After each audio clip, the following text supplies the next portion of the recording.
Diva greke që shokoi gjithë Greqinë, jam shqiptare, nuk mund të vdes pa e thënë këtë.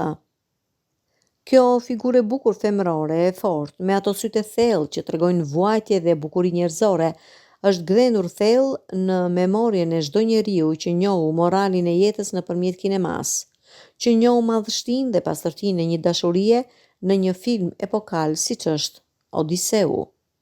Dhe një roli interpretuar me madhështi mbetet një jetë të jetëve dhe kthehet në mit.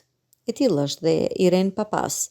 Deklaratat e saj të fundit, të kësaj dive të madhe dhe të papërsëritshme të kinemas, që me karrierën e saj u kthye në një legjendë botërore, me të vërtet të bëjnë përshtypje. Nuk mund të largohem nga kjo botë e të mos them të vërtetën se unë jam shqiptare, ka deklaruar diva e kinemas. Emri i saj i vërtet është Irene Leleku, dhe se origjina e babait të saj ishte shqiptare. Nëna ime ishte nga Epiri dhe babai nga Shqipëria.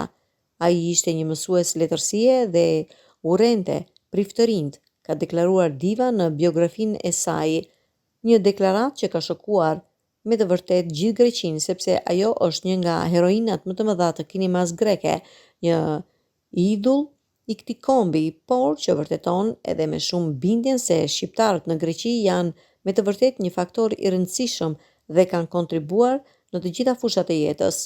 Faktin që ajo është arvanitase e konfirmojnë edhe historianët e rëndësishëm të fushës. Irene Papas arriti të realizonte një karrierë brillante. Ajo ka lindur më 3 shtator 1926 dhe ka luajtur në 70 filma, me një karrierë që ka zgjatur më shumë se mbi 5 dekada.